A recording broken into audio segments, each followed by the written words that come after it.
Hey guys, so today I thought I'd do a chit chat get ready with me so you can see how I go about doing my makeup for filming days. If you want to see how I achieve this look and get a bit of an update on what's going on with me at the moment, then keep on watching.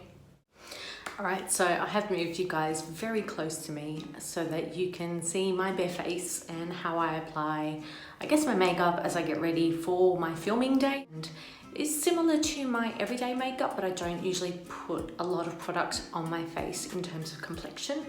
So this is a little bit more to cover some of those spots, the uneven skin tone that I do have.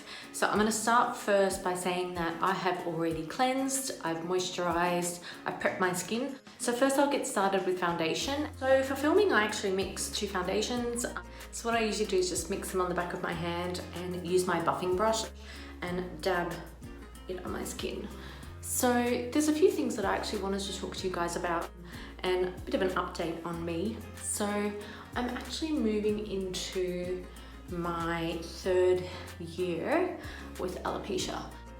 So if you've not seen my video on my story and my alopecia journey, then go check it out. I have alopecia universalis and it is year 3, or going on to year 3 actually. I look like a bit of a pumpkin, but it'll even out once I do my neck. So yeah, I'm going on to year 3. How do I feel about it? I'm okay with my alopecia and with my hair loss. The first year was very difficult, obviously, because I didn't know what was going on with myself and whether I will be cured. But as time goes by, I'm okay with it. So I enjoy wearing wigs as accessories. I don't wear wigs because I have to. I find that, I'm more than comfortable going out just bald or with a scarf. When it's cold, I'll wear a beanie, but it's summer here in Australia now. So most days I just leave the house makeup free and not a problem in the world. There are people who still look at me and stare at me and ask me, if I'm okay or if I have cancer, or things like that. But I think people are just curious by nature and especially are attracted to something different. And the different is what stands out in a crowd. I'm pretty comfortable with my hair loss, talking about alopecia, talking about my hair loss. I'm going bald in front of other people. So just to let you guys know that I don't actually put foundation all over my head. If I'm going to wear a wig and a wig cap, I won't put foundation. But I'm really sweaty today because it is quite hot. So yeah, bear with me. After my foundation, I usually do put some correction. So what I'll do is just dab a little bit on those dark areas. I'll actually blend it into my concealer afterwards. You can actually see how great that's looking. So yeah, as I was saying, I'm okay with everything. I'm pretty happy that I've discovered wigs and that, there are so many options out there and people are pretty okay with me talking about wigs in general on social media.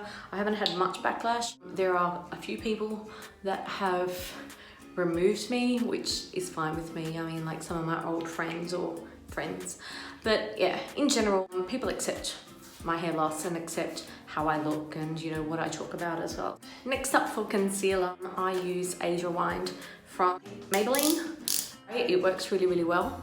So I just put it right on top of the corrector. Because this is lighter than my foundation, I highlight my skin as much as I can so that light reflects off it, if possible. Okay.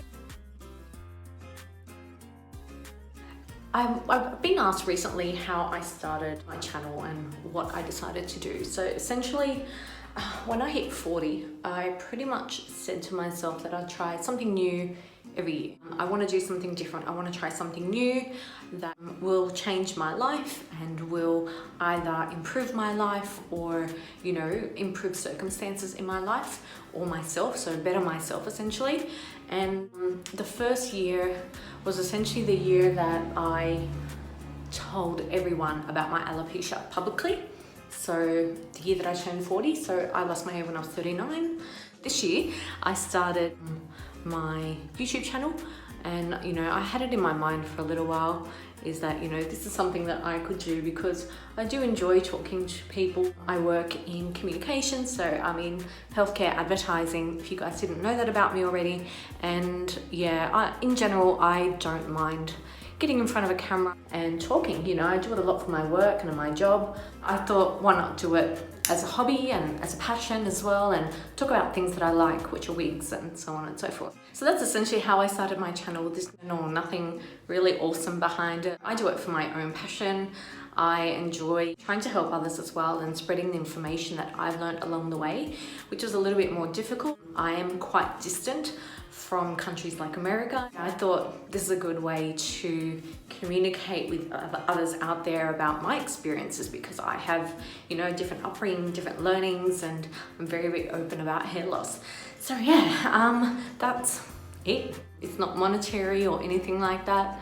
I'm glad, and I'm very, very humbled by the followers and the people who have subscribed, and I didn't expect that there would be people wanting to see my videos and listen to me chat and find me interesting, and I really do appreciate all the feedback that comes through. I use a translucent powder under my eyes and wherever I place the concealer actually. So there's been a bit of chatter lately in some of the forums and in some of the groups talking about reviews that you can trust, about wig reviews or faux hair reviews and things like that, that reviewers have a responsibility of being honest and giving the right information. And what's the right information that reviewers need to give? And I did comment on some of those posts, and I've read a lot of the comments as well, and I think it's a really important subject. I mean, I'm not sponsored by anyone. I've not been gifted wigs before. I've won some wigs, but I've not been gifted anything. I just give my honest opinion, and what I want to do is just make sure that what I'm reviewing or how I'm reviewing is actually going to make sense and, you know, is useful information. I can come on here and I can talk my heart out about, you know, about anything. But I've got no reason to persuade someone to buy a wig. For me, it's more just about a passion, and, you know, I own many wigs and a lot of people don't have access to these wigs, so, or cannot find reviews about them or find different reviews about them. Educating yourself before purchasing something by looking at reviews, looking at videos, going into blogs and all of that, I think that's really important. So the information that's provided should be as realistic, open, honest as possible. I mean, people should have integrity when they're reviewing things, and no matter if you are gifted something, it should be an honest review. Otherwise, give it back if you don't like it. So that's my opinion, and whoever wants to review and get paid for it and give false reviews, good for you. But yeah, that's not how I want to talk about wigs or respond to people. I've put on face powder, I've set my face, so I don't carve out cheeks or anything like that. What I do use is just some bronzer and just bronze away because I'm a little bit pale. So I do go around the high points of the face to give a more, you know, a bit more of a tan look because I'm a bit pale. So update on my life. I am actually suffering from multiple autoimmune disorders. Other than alopecia, I am suffering from rheumatoid arthritis, which is extremely painful joint pain. I have lupus-like symptoms, which don't ask me what they are. My rheumatologist essentially said that I have other symptoms which remind of lupus, because my autoimmune markers essentially show that I don't have any autoimmune disease. So I'm a very, very rare situation, and this is causing some uncertainty with my diagnosis. So we're trialing different medications and drugs to see how they work. If you do want to see something about the medication that I'm on, or a little bit more about my diagnoses, then please let me know down below and I can do a separate video on that. So after bronzer, I'll add some blush. I like to go a bit ham because I think it reads really nice on camera. So yes, so multiple diagnoses, as I said. I'm not taking anything for my alopecia. I've given up on that. Whatever it is, it is. In saying that, I have seen some changes in my hair loss. So essentially I'm seeing some very fine hairs. They have no pigment, they're super, super fine. It might just be a cycle that my alopecia is going through, my body's going through. I'm seeing some eyelashes, which you can't see right now, but you know, they're white. I have like some random ones on my hands and on my arms.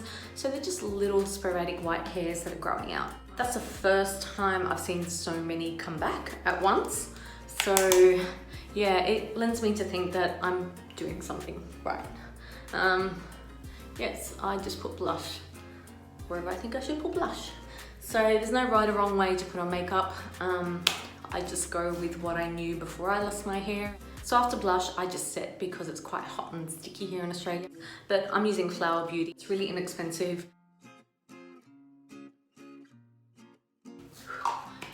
Bathe myself in it. It's great. I'll get my fan and just dry myself off a little bit. So in addition to that, my autoimmune disorders, I'm getting some really bad eczema flares on my skin. So it's essentially, it's called hyperhidrosis. I think it's called hyperhidrosis. I'll put the name up on the screen somewhere. It's little blisters that come out under your thumbs and on your fingers. So you can get it on your fingers and on your toes. The little blisters are sometimes just under the skin and it doesn't bother you, it might be hard, but mine have come to a point where they're actually quite painful. They burst. So I get really bad sores and I can't use my hand. So if you follow me on Instagram, my writing is horrendous and I'm so sorry. That's because I'm usually one-handed and I only write with one hand because my other hand actually has the sores on them, so I don't use my thumb. So yes, I think I'm dry. And because I'm dry, I'll go on to brows. I've had my eyebrows microbladed recently and they are fantastic, but when some foundation goes on them, obviously it's ink, so they get covered up. So for filming day, I add powder. The powder that I use is called Liberatus from the Shade and Light palette. So it's a cool brown. So this is going to be interesting. Bear with me to see how I'm going to do this. So, okay, I'm trying to look in the mirror in the background.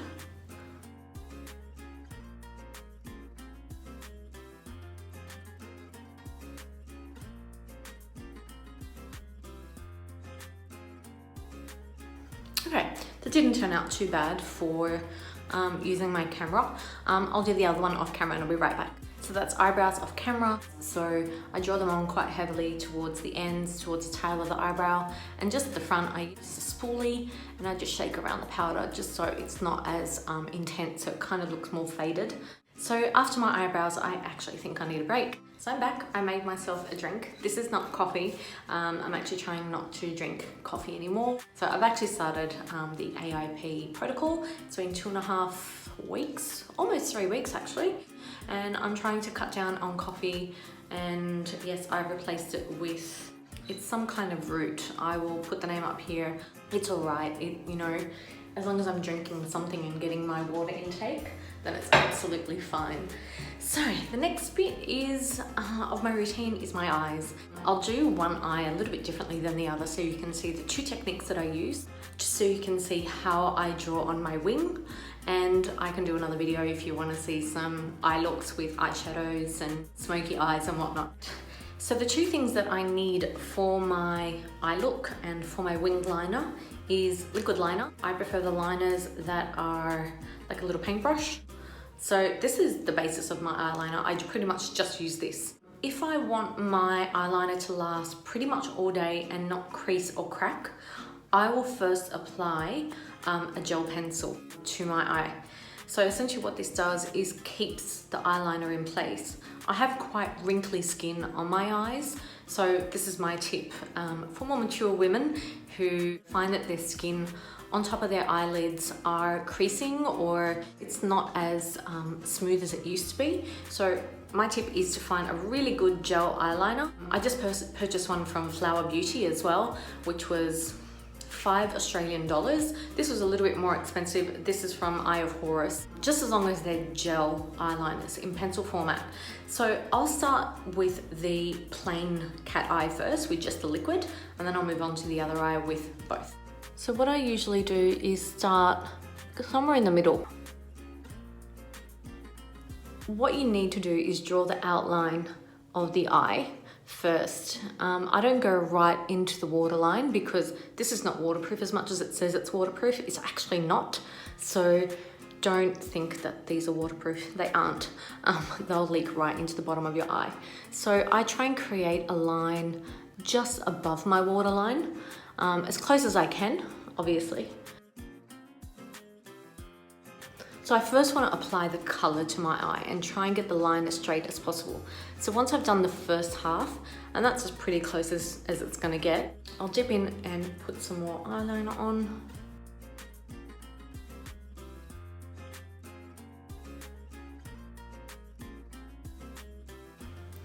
So that's the basic line. So if you need to rest your hand somewhere or your elbows somewhere, rest it on top of your vanity. I rest mine right on top of the tap and I lean super close to the mirror to apply my eyeliner. You know, just try and practice drawing that line. I've been applying eyeliner, I think, for maybe around 20, 25 years. So when I was about 15, I started wearing eyeliner. I've never once applied it in one line. It's not that easy. You know, try applying thin little strokes. Find the pen that works for you as well. So next is the flick, the cat eye flick. So this is quite thin. I sometimes do mine a bit thicker if I want to wear lashes. So I'll just do it thin first and then I'll thicken it up after I draw the flick. So what I want to find is, I want to find the line from my eyebrow.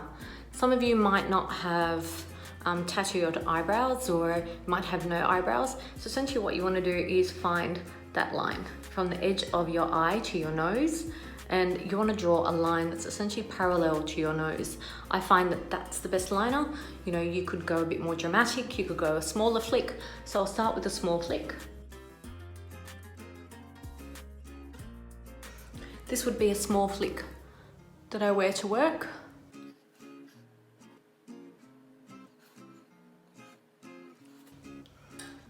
And this is the flick you guys all know on my face. So let me try and fix this up.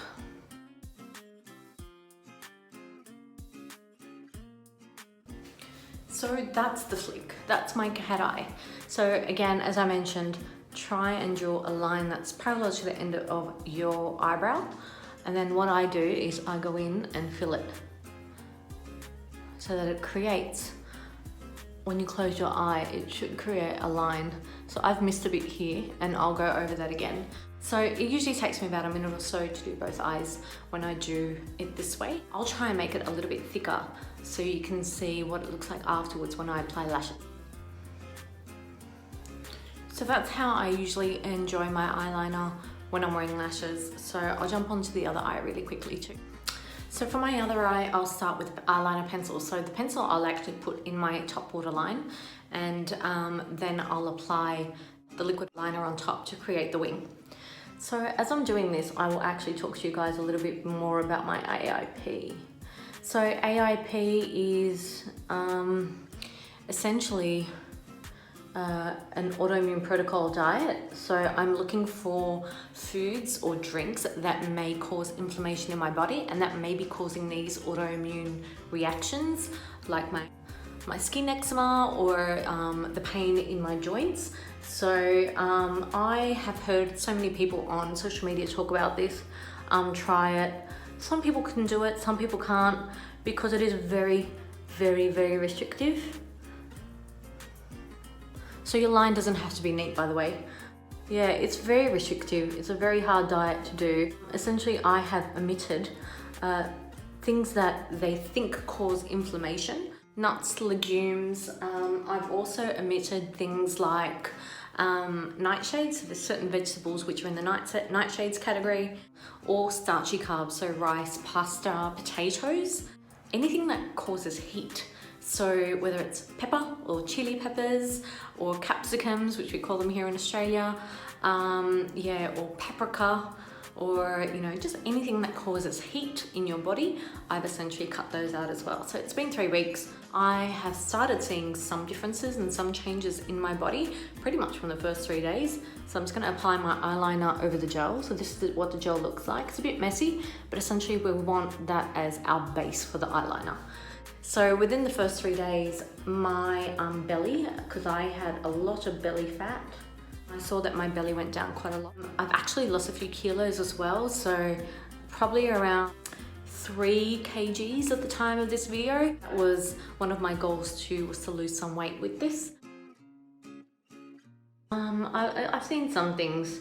Like, I don't want to say out loud yet that my joint pain is decreasing because of this. It's way too early to know whether it's decreasing, but I have felt less joint flares. So that's the first thing.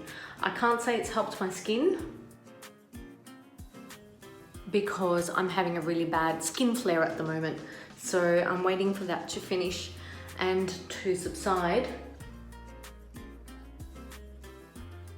So I'm trying to even them out at the moment. It's really hard doing this, you know, with a handheld mirror. So give me a minute and I'll be right back. So this is as close to sisters as my eyeliner is going to get. I mean, this one's a bit higher, this one's a bit lower, but that's the beauty of lashes, and why I find lashes are really important to complete a look is essentially it hides your eyeliner. And if you've made a mistake, also if you've made a mistake, try and use a Q-tip with some micellar water or some makeup remover on the very end and just remove the bit that you've made a mistake with. So the lashes that I use today are from Unicorn Lashes. These are the style Forget Me Not. These are very comfortable lashes. So I'll trim these down. I'll have a dedicated video on how to trim lashes at some point. But before I trim the lashes down, I want to apply lash glue. So because I don't have any eyelashes, I like to apply eyelash glue to my eyelid. Now, not on the waterline, but just above it. So where I actually put my lashes. I found that from the very beginning of this alopecia journey, lash application is so different to having eyelashes and then applying eyelashes. So you have no base to hold the lash. So the lash doesn't need to sit so low. You can actually apply a little bit higher, and that's why I wear such a thick line of eyeliner to hide where the lash starts. So I will apply this. The lash glue that I use is actually called Callas. I found that this works really well on some days. On some days when I'm very sweaty, it doesn't work at all. So this one is purple out of the jar. And I like that because I can see when it's drying, when it dries down, it essentially goes clear. So if you want to get an eye glue that, you know, you can see where you're applying it, try one of the ones that, yeah, you can see it change color. It's really great. So this is clear after it dries down. So sometimes I'll go in and add some eyeliner or eyeshadow just over the top if some of the color has been removed. Now you can see my lashes. So they're covered in glue. It's these lashes right here. I'll try and get the glue off. Okay, crisis averted. Glue has been removed. So the way that I apply my lash glue, this one has a little paintbrush in it. So what I try and do is just apply the glue, as you can see, to the strip. Don't smother it, it's not necessary because you've applied it on your eyelid as well. You can see that it's already starting to dry down, so it's changed shade. So this is essentially what you want to do. You're gonna apply a thin layer of lash glue to your lashes. So I'll wait till they dry. So as I mentioned, I've omitted quite a few foods. What I struggled with was food in the beginning. So if I don't prep, I won't eat, essentially. I have posted about it in a few times on my IG stories that I really struggle with snacks, and if I forget my snacks at home, I will probably not have anything to eat as I'm out on the road or anything like that. So I've tried to find substitutes at my grocer, but for snacks I just want something quick. So if I don't make my snack, I go hungry. But otherwise, if I've prepped really well, there are a lot of recipes out there. I guess the goal is to have the right vegetables and the right amount of protein. I also include some supplements in my diet. So I have a collagen powder in my morning shake or just before my breakfast. So if you want to know more about that, let me know and I can provide an update on which supplements I take. So I'm just going to find my tweezers. I've lost my tweezers. So my tweezers. And I'll use a little mirror. I've actually should try and straighten the lash so it's not too curved on my eye. And what I do is I look up, I start somewhere in the middle, start about right there. Good thing is that you can kind of move them around when the glue's still tacky. There you go. So you can see some of the glue's not dried 100%, so I'll go in afterwards with the eyeliner and just cover the glue up. But that's how I apply my lash. And see, it makes such a difference, and it does cover any imperfections in the eyeliner. So once I've got my eyelashes on, it's pretty much done. I usually leave my lip for last depending on what I'm going to wear. I'll do my eye makeup first, and then I'll do my lip last after I even get dressed, do my clothes. And if I decide to wear hair or not, I'll try and match the lipstick with the hair.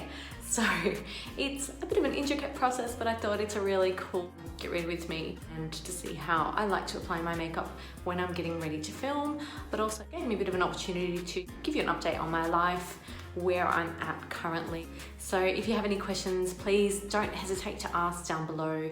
And of course, thumbs up this video if you've enjoyed this type of video, and let me know if you'd like to see more. If you have any questions about my makeup, it should be listed down below. I'll do my very best to list every single item that I've used in the steps that I've done it. So yeah, I hope you've enjoyed this video and this get ready with me today, and I look forward to seeing you all soon. Bye.